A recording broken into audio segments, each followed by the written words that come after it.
It's time for the Alien Conspiracy Podcast. We are your hosts, Agent ETA, Agent Ether, Agent Kruger, and Agent Anderson. Come along as we examine UFO sightings, conspiracies, and all things strange. You can follow the show on Twitter at AlienConPod. We also have an email address, alienconpod@protonmail.com. We would love to hear from you. Before we get into this week's episode, the pyramids, it's time for Strange Events, Bizarre Facts, the Unbelievable Revealed. This is the Mind Boggle of the Week. Oxygen on Mars? That's right. So you guys know we have the Perseverance rover up on Mars, desperately searching for signs of alien life and water, along with its Ingenuity helicopter. There's also a toaster-sized instrument attached to it, and it has a coating of gold and space aerogel because it gets up to 1,500 degrees Fahrenheit. It gets that hot because it's trying to separate the carbon dioxide in the atmosphere into oxygen. And it was successfully able to do that. It made 5.4 grams of oxygen. And that may not sound like a lot, but it's enough to sustain an astronaut for 10 minutes. That's important out there. That's definitely important. That's not quite enough to get home, but hey, it's better than nothing. Well, it would take about 1 metric ton of oxygen to sustain 4 astronauts for 1 year. And that would take a 1 ton, what they call a MOXIE. Let me refer to my notes. A MOXIE is short for a Mars Oxygen In Situ Resource Utilization Experiment. Hey, that's so that's what's that's quite the acronym there. So that's what's attached to the rover.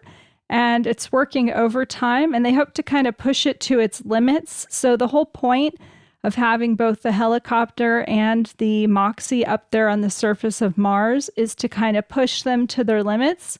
So their next experiment is going to generate up to 10 grams of oxygen per hour.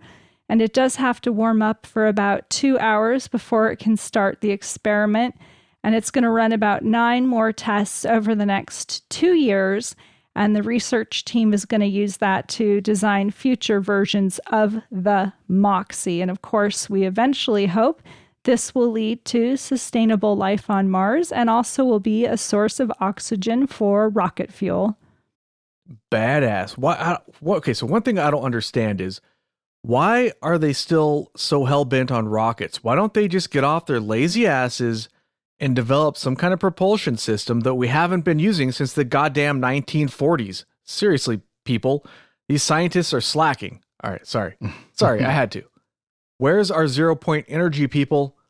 Where is our antimatter propulsion? That's all I'm asking. Is that too much to ask for? Antimatter propulsion? Or some sort of like nuclear propulsion? That would work too. Some sort of development that, that's beyond what we accomplished in the 1940s. I'm sure they got something in the works or something we can't know. But I until they remember reversed plasma being a thing, like some sort of headway. I mean, it's not the fastest way to travel, but it's the most efficient. We can somehow make that better. Well, until they reverse engineer the UFOs that they've collected at, historical sites or crashed UFOs and stuff that our government and other governments probably have. I guess we're stuck with what we got. Yeah, actually, I'm actually kind of being sarcastic because I kind of think that all of these recent UFO releases, so anybody who hasn't been paying attention, the government has, over the last couple of years, admitted that a couple of videos that got released were real videos of UFOs, but that goes against everything that they've done since like the 1940s. The only other thing I know of that they've actually explicitly admitted to was in Roswell. They sent out a press release saying that there was a crashed flying saucer, and then they very quickly retracted that. But this, they did not retract. Well, I had a friend who actually said this is the year that they've revealed to us there's aliens and nobody seems to care. Yeah. Or there's a meme going around where there's a politician speaking, talking about, and we have a global pandemics, 5,000 people have caught it, 200 people died today, and by the way, aliens are real, and we also have a shortage of masks, like that kind of a thing. It shows our condition. Yeah. We've been conditioned well. Yeah, it's kind of crazy. And also like the amount of like former, military individuals or people who worked in like the military industrial complex, there's a lot more of them coming out just openly and talking about their supposed experiences or what have you, or their involvement in this sector. It's happening more and more every year. Hasn't this gone past soft disclosure? Aren't we into just disclosure at this point? I would have to agree with that. I mean, it's some of the stuff that has been claimed is a very, it's not like they're just saying, hey, this might be a thing. Like, a lot of these witnesses that, work for the military, like pilots and such. I mean, they're coming out and straight up saying that, no, we saw something that didn't make any sense in any way, shape, or form to us. It was not, something that we would have had a capability to produce. So it wasn't ours, so, but yeah, I mean, they're very matter of fact about what they're saying, Yeah. So what I was saying about the videos though, is that we're talking about like the Nimitz video and the Go Fast video and those specifically. Yeah. Where they supposedly show an object doing maneuvers that are not possible by current technology. But if you take that at face value, which that's a big but, because the thing is these videos are actually edited. They didn't release the whole videos, right? Mm-hmm. So if they really wanted to disclose, why did they edit the videos? Why did they release anyways, it's a whole other thing. But anyways, I'm kind of the mind that those are not actual UFOs or aliens or whatever what have you, interdimensional whatsits or, people from the future.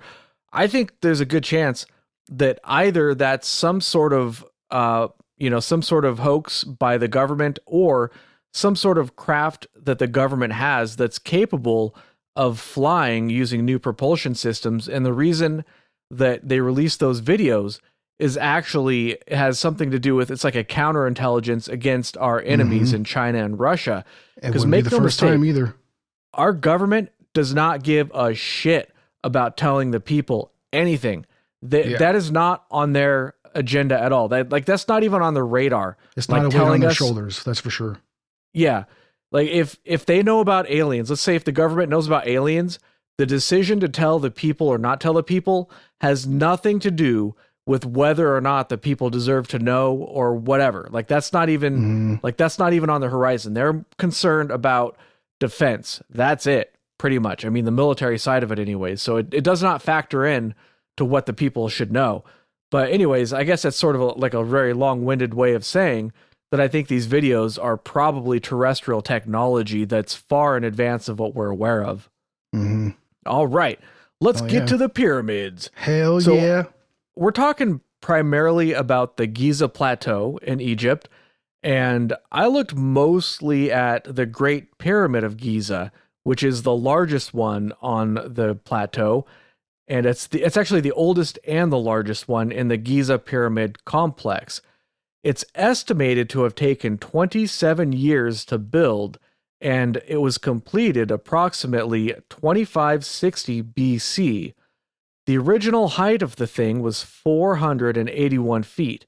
It was the tallest, I love this statistic, it was the tallest man-made structure in the world for 3,800 years. That just kind of goes to show how remarkable this structure really is. There's nothing that has stood, any sort of record has never stood for 3,008. That is just incredible. And I don't think that record will ever be beaten.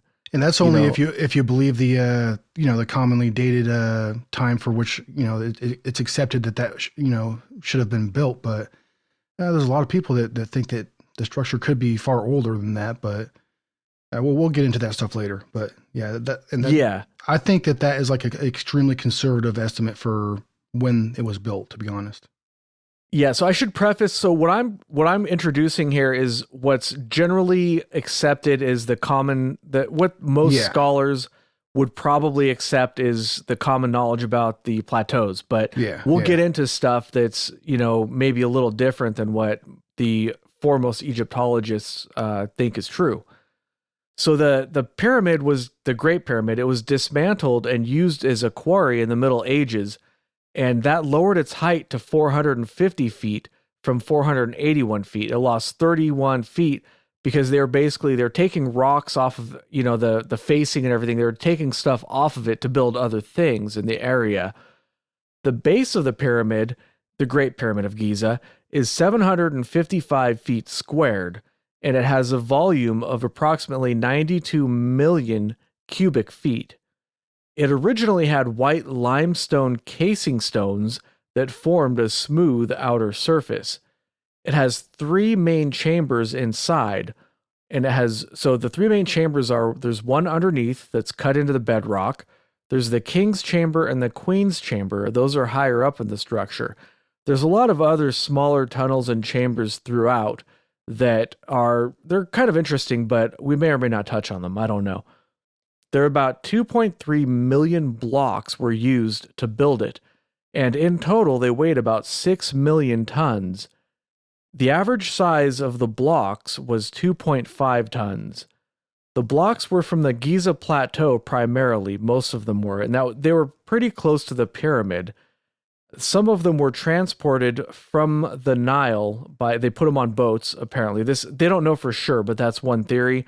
Although, to be fair, I read that also some people think that the Nile would not have been deep enough to transport them, but hey, I wasn't there. I didn't see it, so who knows? The limestone casings came from Tura about 6 miles away, and I believe Tura was pretty close to where modern-day Cairo is. The granite blocks that were used for the king's chamber were transported from Aswan 560 miles away. The biggest of these weighs 80 tons. That's pretty incredible right there. That kind of makes me stop and think that whatever they were up to was quite the undertaking. So I did a little bit of math on the numbers here. 27 years times 365 days equals 9,855 days. 9,855 times 24 hours equals 236,520 hours to build the Great Pyramid of Giza. That doesn't include any of the surrounding structures or pyramids. That's just that one pyramid. Now, if you divide 2.3 million blocks by 236,520, you get 9.72 blocks an hour for 27 years, or approximately 233 a day if you're using all 24 hours, which they almost certainly were not, because they did not have electricity and light bulbs and stuff as far as we know. So it would have been very dark and very difficult to work at night. But who knows? Maybe they had a lot of torches or something. I don't know.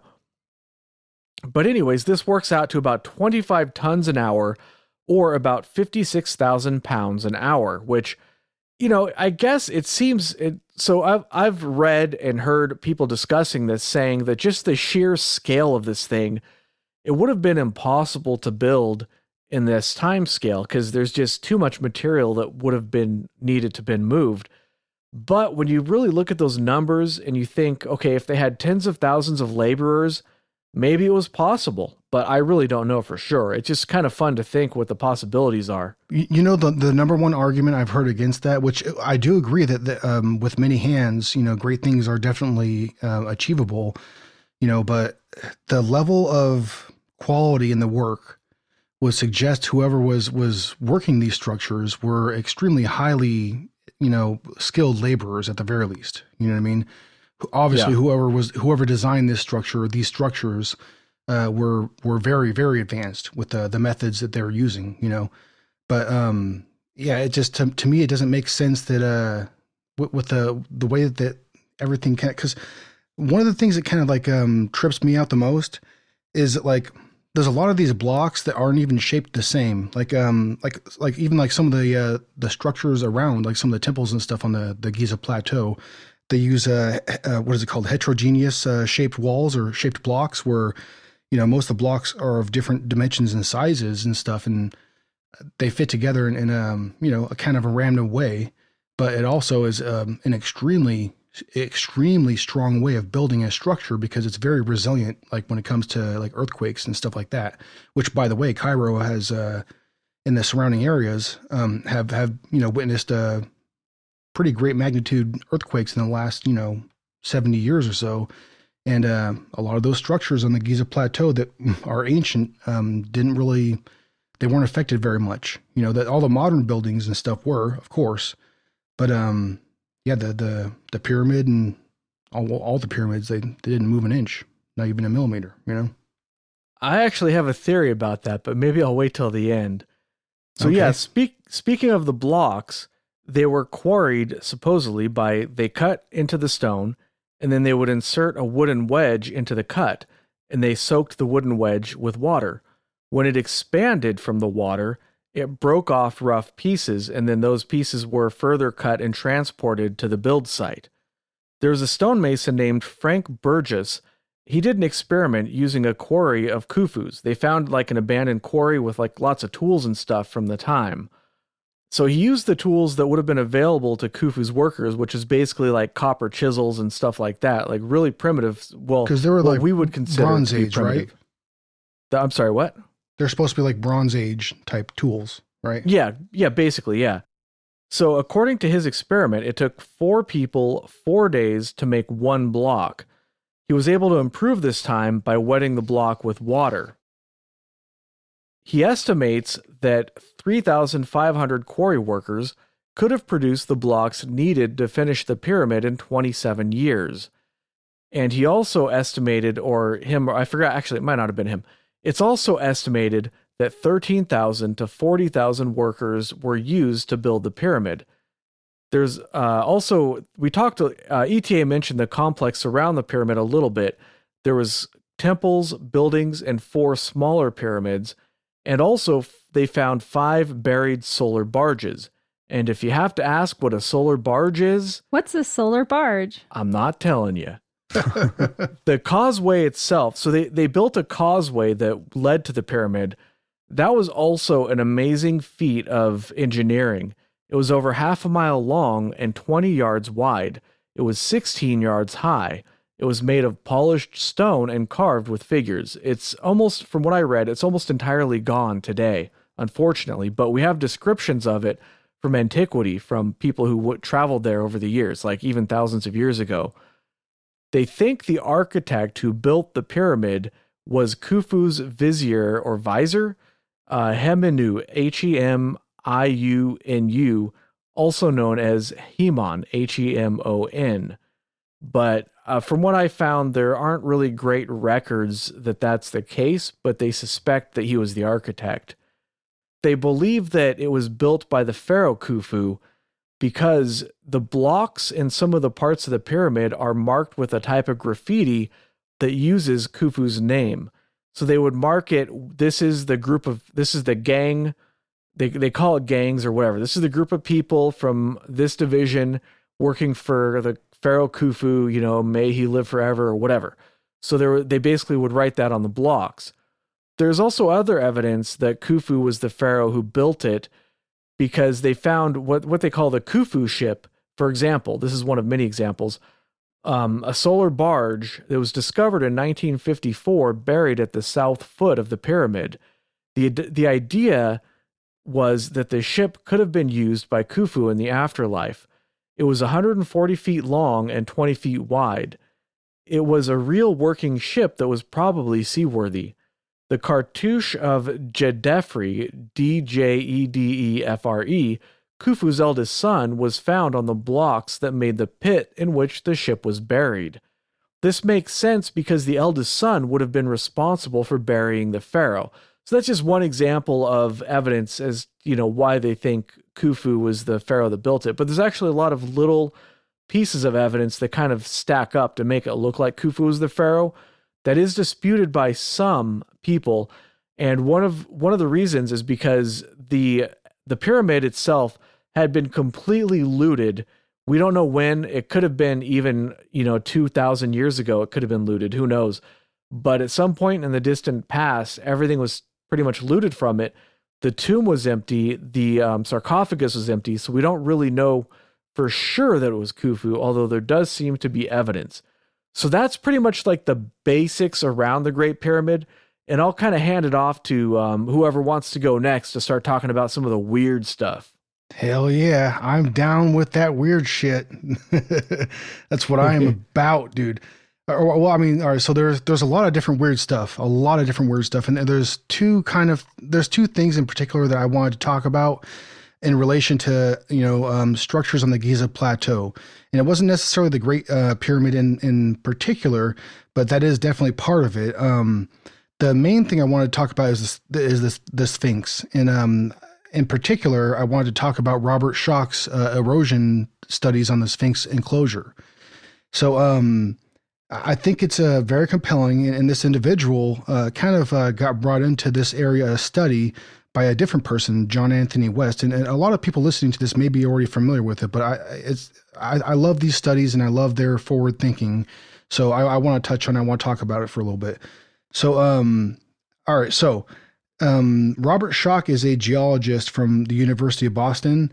And, while that guy, he said in interviews himself, he has, always been kind of interested in, Egypt and mythology and a lot of megalithic structures. He always accepted like the, mainstream archaeological, definitions and theories or what have you, so he didn't really question it all that much until he took a trip to Egypt with an individual named John Anthony West. And John Anthony West was somebody who was, I guess, has been described as being a pseudoscientist of sorts. I've noticed that this word is used quite a bit when talking about people that challenge mainstream theories or what have you about many different subjects. But at any rate, he had convinced Robert Schoch to come along with him in a trip to Egypt to study some of the erosion effects on some of the structures in 1990. And originally, Robert Schoch went on the journey kind of just already he had already made up his mind about what he was going to find. I mean? He said that there's been enough study on all this stuff. I'm sure I'm going to find all the same things that other people are claiming and these erosion anomalies or what have you that John Anthony West is talking about, are going to come up to, basically be nothing, He actually says it took him less than 6 minutes, I think, to look at some of these structures and find out, well, wait a minute now, there's a whole lot going on here than I thought. And so the one structure I want to talk about in particular with this is the enclosure around the Sphinx. So the Sphinx itself was carved out of bedrock. The entire enclosure in the Sphinx itself was carved out of bedrock. So it's there's a rectangular enclosure that surrounds the Sphinx, and you can see erosion. There's a lot of pictures that you can pull up on Google Images, and you can find really fast, and you'll see there's a lot of vertical fissures and horizontal layers that have been eroded in a very specific way. So the main thing to talk about is precipitous erosion. So it appears that the erosion marks on the enclosure itself would have came from precipitous erosion, meaning rainfall sustained over a long period of time. It'd be different than erosion from wind and air or sand, and also flooding, because it wouldn't create those vertical fissures within the stone. It would have the water, for instance, with flooding, the water would have came from below and then, eroded in a different way. It wouldn't have been dripping down the walls and creating those vertical fissures. You know what I mean? So the reason why this is such a big deal is because what we know about, that area of the world, there hasn't been very much sustained rainfall in that area for, at least 5,000 years. And more likely, as far as what Robert Schoch claims, it's more likely that, this erosion would date back more so about 9,700 BC, at the end of the last ice age, the Younger Dryas era. Because back then there was a lot more rainfall, a lot more sustained weather, you know what I mean? And Egypt and the Sahara Desert and stuff, that wasn't necessarily, that desert didn't come about like until about 5,000 years ago and on up, from what I understand. Before that, there definitely was a lot more weather, a lot more rainfall, a lot more moisture, just in general, you know. And one of the things that he theorizes himself is that a lot of this erosion could have been from like floods and stuff, but floods that were caused by massive flooding, like all right, so one of the things that he talks about is like the end of what ended the Younger Dryas era, which was potentially coronal, like a solar outburst or a coronal mass ejection from the sun, which could do the same thing as like a meteorite impact, for instance, if it had hit like you know, glaciers and stuff on you know, wherever it was on the planet. So if you would have had that happen, then there definitely could have been, you know, large outbursts in flooding in a lot of different areas.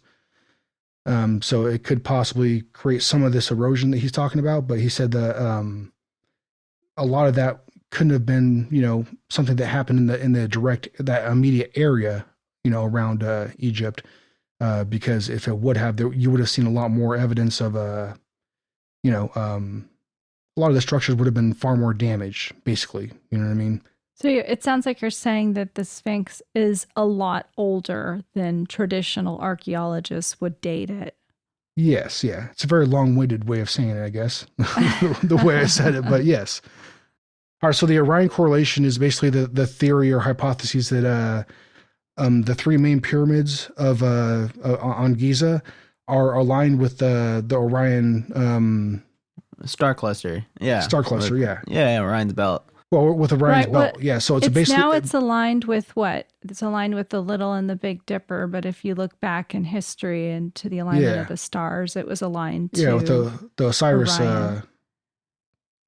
cluster, or whatever the hell. Now I'm brain farting. Damn it. No, yeah, that's fascinating though. But it's basically it's been you know theorized that it's a mirror image of that on the ground. You know what I mean? Correct. So I mean, I don't know. There's a lot more. There's a whole ton that goes into that. I don't really feel like going into it, to be quite honest. No, but I'll get into that. I mean, it's how does a civilized or ancient civilization have the ability to look down and do that, or get that feedback or that accuracy? I mean, I maybe like drawing a line on a parchment or highlight. I mean, I don't know. Like was that the inspiration? But going back to the Great Pyramid, how the hell does this ancient civilization build a structure that, you know, takes up like, you know, 13 acres in its footprint, and it's aligned within true north, aligned to true north within like 1/10 of a degree, right?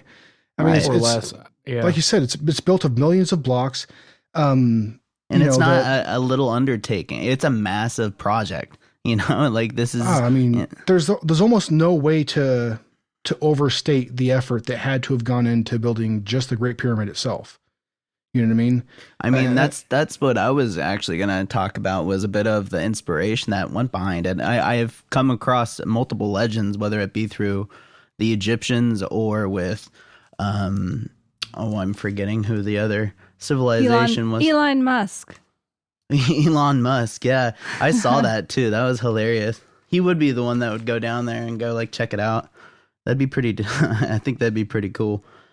But there's multiple civilizations that have openly spoken about how, like the Aztecs and Egyptians, for instance, that gods came down and gave them, you know, the foresight to be able to do this, the instructions on how to do this.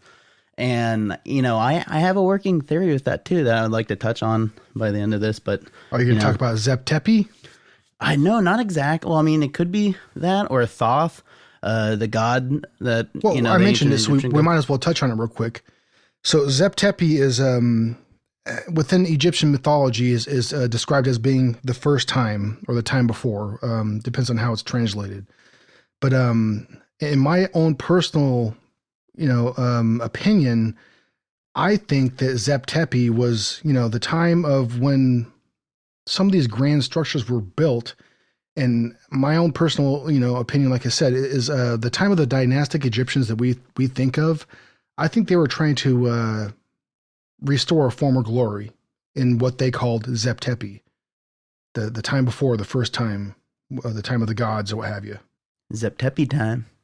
It's Zeptepi time, baby. It's Mother Zeptepi time. Yeah, I mean, and also like correlate with Thoth. He was basically the god of, getting stuff done. If in simplest terms, I mean, one of the engineering gods, knowledge, writing, reading. He was the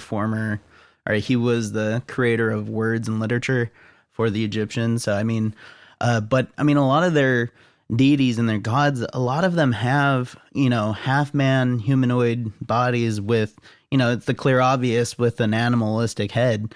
And, besides being really cool looking, there has to be something else behind that. I mean, I don't want to say I completely believe, but, I am leaning towards the belief that like we at one point in time had the ability to connect or draw from the earth in certain ways.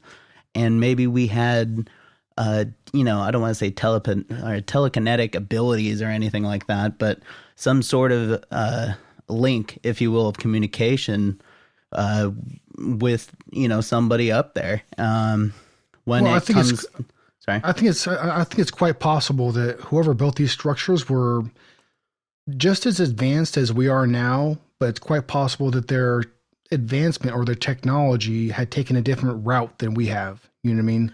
Either the violent nature of history that, a lot of bright minds and a lot of great people were cut down short before they could really make a mark on the world. Maybe there were a lot of inspiration that the history books just do not pick up. But I not like going back to a bit to it. There's a lot of correlation with the pyramids being used as some sort of, either an antenna or some, just flat out a reason, obviously, why the hell they're there, other than burial chambers.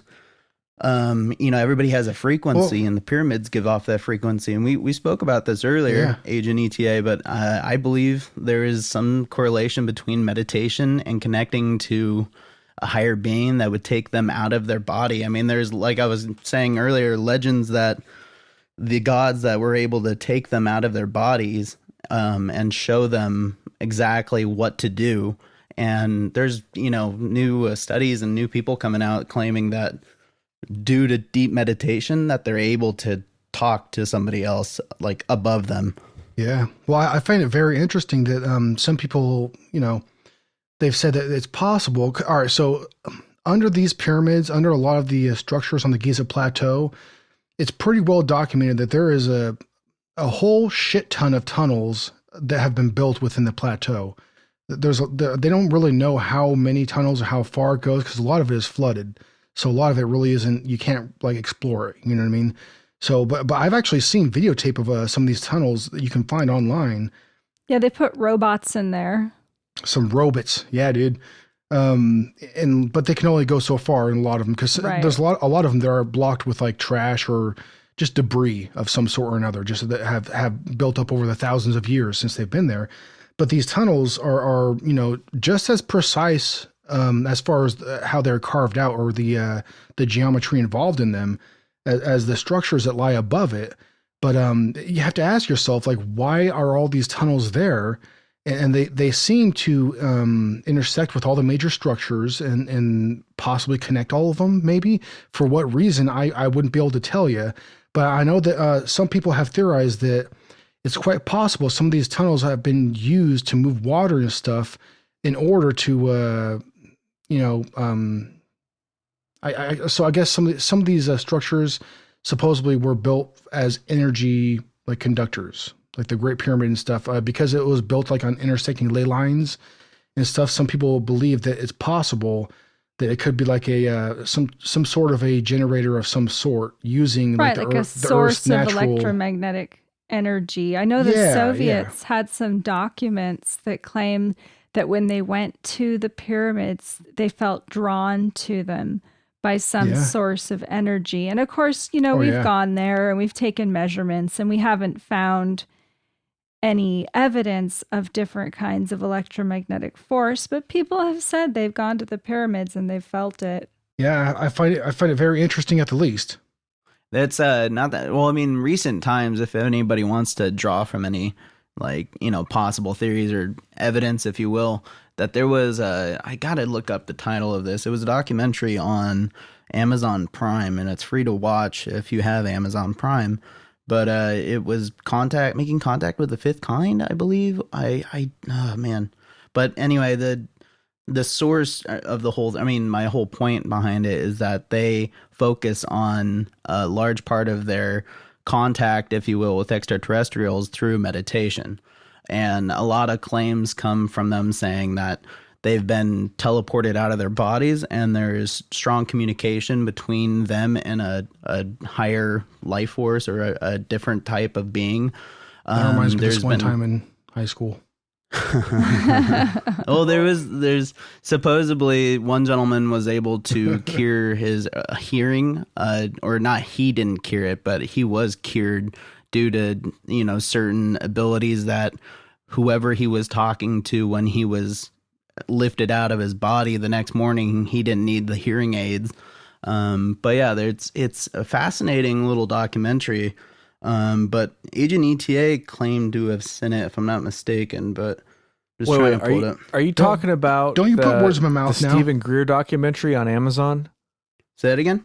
Are you talking about that documentary, The Fifth Kind, by Stephen Greer on Amazon? Yeah. All right, I'm going to go on the record as saying that allegedly, now I would never say this myself, but allegedly I've heard that Dr. Stephen Greer is an absolute piece of shit scam artist. So, I mean, I don't know if that's true. I wouldn't say it. Allegedly, he charges thousands of dollars to go out into the desert and he puts on light shows where people see UFOs and stuff. But dude, I love lights and shiny fuck things. you, Windows. Windows is giving me update notifications and shit in the middle of recording a goddamn podcast. Well, that I did not know. I can tell you that right now. I'm gonna. I swear, dude. I'm gonna buy a goddamn Apple, and I hate Apple. That's how much I hate Windows now. Anyways, I digress. But no, yeah, Stephen Greer, he charges people thousands of dollars to summon UFOs out in the middle of nowhere, and he makes them sign non-disclosure agreements so that after you get ripped off, allegedly, you can't go tell people about it because you signed an NDA. So yeah. Yeah, you got nothing. God damn it! I knew it. There was this creeping suspicion. Why'd you have to poop on his party, man? Well, like I wanted to be clear that I saw the documentary this just a couple days ago, and I was like, hey, I mean that seems plausible. And then while doing that, I was reading a bunch of stuff where there's a lot of people being spoken to by some sort of god or some sort of higher force, and it's like, that seems plausible. And I do believe in meditation, and I do believe there is benefits to it, dude. But I mean, I don't think it's too crazy to think it could be plausible. I mean, hey, what if in the past we had the ability to do certain things that we were, just get grown out of, or we were misguided in a certain way where we started relying on combustion engines instead of what we could grab from the earth, or just some reason. Yeah, I'm not trying to poo-poo any of that. I'm just saying that anything that Stephen Greer is attached to, be very wary of. Now, that doesn't mean that if he's talking about it, he probably didn't get it from himself. He stole it from somebody else. So just because he's talking about it doesn't mean that topic in general is bullshit.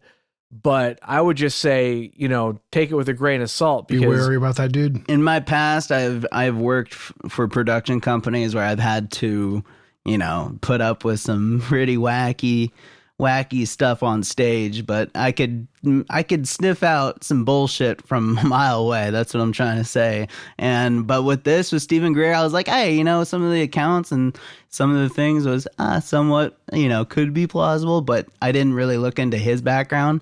But there was that sense of he's not giving you the full details of what it is his method. And there was a couple of his students or some of the people that he hangs out with claiming that, he has the tools for success, but you have to, come and join. And I'm like, wait a minute here. That sounded weird. And that was at the end of it all. And the people I was watching it with, they were even stating was that just a long commercial? Cause that's really what it felt like. Wait a minute, is this a cult? Yeah, he looks like an alien himself. He has the creepiest smile, I swear. And I'm not Probably trying one to of those be mean, subterranean but lizard fucks. probably, man. But I still stand by what I would like to believe and think of. So I mean that. Hey, Well, yeah, that's what I was trying to say is like, all this stuff you're talking about, like meditation and stuff like that. I think those are legitimate ideas, and I'm not trying to say anything bad about that stuff. No, I'm just saying yeah. bad stuff about. Well, I mean, I wouldn't say it because I don't want to get sued, but other people have said bad stuff about Stephen Greer. Is all I'm saying. Weren't we just talking, Agent Anderson, though, about astral projection and how maybe I would never aliens say this aren't guy's a really degenerate here? piece of shit, but he's a fucking degenerate piece of shit. Some people do say that, yeah.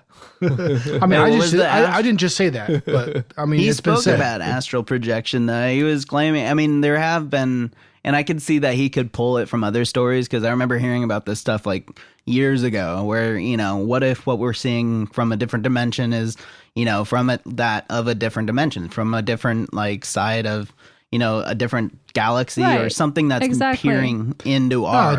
A different part of the ultraviolet light spectrum that we can't perceive ourselves That'd be necessarily all the badass. time. I hope that's what that is. There's some Or maybe sort of it's form. a form of advanced meditation. So we're meditating, they're meditating, and somehow there's this connection. Yeah, I would like. I have a genuine, like one of my oldest memories, and I know we all have some sort of deep down memory that we remember when we were a kid or whatever. But I really do mean this. That I have my earliest memory is just looking down at my house and coming through the roof, and like it's very subtle, but it was like I was free falling, and then hit a body. Like I hit the whatever bed I was sleeping in. And then it was like life just began there. I don't know. It's weird. It's the weirdest thing. And I can only remember it. And I hate that I can't just show you guys what I'm talking about. But I'm not that know, crazy. Early memories are crazy, man. One of my earliest memories is like one that I hated too, was like sitting there at the TV trying to watch like a scrambled up Spice Channel and try to get like one image of a tit or something. You know what I mean? Like just one.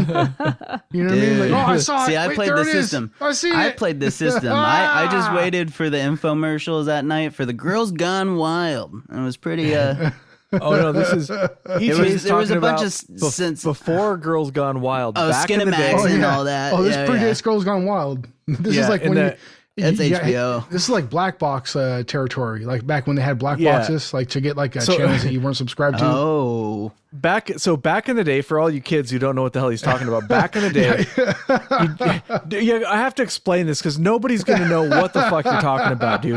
That's so trippy. Oh my god. Back in the day, you'd get a cable subscription, and if you didn't pay for the channel, they would scramble it. So you could still kind of see it, but maybe the picture would be reversed, the colors would be reversed, and there would be like these lines going through it. But every once in a great while, you see a full-on titty. yeah, you could still, you could hear some moaning once in a while because they had like that adult channel, and like as a kid, you're fascinated by this thing. And yeah, like ETA was saying, you'd be like, did I just see you like flipping through the channels? You're like, oh my God, what the hell did I just see? Because you get like a little flash, half a frame of an image or whatever. It didn't take could long make to stuff figure out out. which scrambled channel was a Spice Channel. Yeah. Oh no. There was. Let me just say, it was Channel 98 back in those days. I remember one time when I was a kid, I was super bored. I watched that movie. I think it was called Inner Space with Martin Short, where he gets I remember that one. he gets shrunk and injected. It was in the summer, and I was like super bored. My friends are busy. I watched it. We used to call it the Blue People channel because for whatever reason, one of the pay-per-view channels, it would pay movies. It would had movies, and you had to pay for it each time. Like it was like a pay-per-view movies kind of a channel, but it wasn't porn or anything. It was just like regular movies. But I was really bored, and I watched Inner Space, and it wasn't scrambled. It just the colors were reversed, so the whole movie was like blue and stuff. But I was so bored, I watched a blue movie. Like it was Like, whatever. It's like was watching weird. Freddy Got Fingered on in French. You know. Yeah, Daddy, would kind you of, like yeah. some sausage? Daddy, I saw would you that like movie some theaters. sausage? I saw I that don't in know. theaters, man. My earliest memory, I appreciate you was, for it too. My earliest memory, I'm actually about 2 years old, and this isn't something that I was told, and so it's a memory. This was something that I remembered, so I called my mom and I asked her about it, and I was upset because I'd lost a doll, and I don't even remember thinking anything. It was more just like feelings, like feeling Like just overwhelmed and remembering the upset. situation. Yeah, it wasn't, there's no thoughts involved. It was more colors and feelings Everything is and I new. asked her about it, and she said I was 2 years old when this had happened. And she remembered because it was a damn expensive doll I'd gotten as a present. And I'd left it really far away. Like we'd taken a train trip somewhere, and she told me not to lose it, and I'd lost it. And she said she felt so bad. She went and bought me another one and told me she had found it. Now that's a mother's love right there. I know. She's so sweet. Well, I guess I'll share. I don't know what my earliest memory is, but I have an early memory where I was riding my bike and I ran into the tree. And then my dad said, "What, are you trying to run up that tree?" To this day, I guarantee you, go ask my dad about me trying to drive my bike up the tree in the middle of our front yard, and he'll tell you all about it, I'm sure. I gotta hear How that old one. were you though? I don't know. I was probably, I don't know, like 5 or something. Yeah. I probably have memories from before that, but it's all kind of a jumble. It's like, it's not linear, you know? Right. They're like feelings and colors and maybe not specific. Yeah. Yeah. But anyways, what was this episode about again? Astral all right, so- projection. All right, here's yes, yeah. Stephen Greer is a legitimate human This- being. This episode is one of those episodes that can go off into whichever way, like the wild tangent leads us. You know what I mean? And that's the end of part 1, The Pyramids. Thanks for listening. You can follow the show on Twitter @AlienConPod. We also have an email address, alienconpod@protonmail.com. We would love to hear from you. And don't forget to check out our Facebook page and group, AlienConPod. Join us next week for part 2.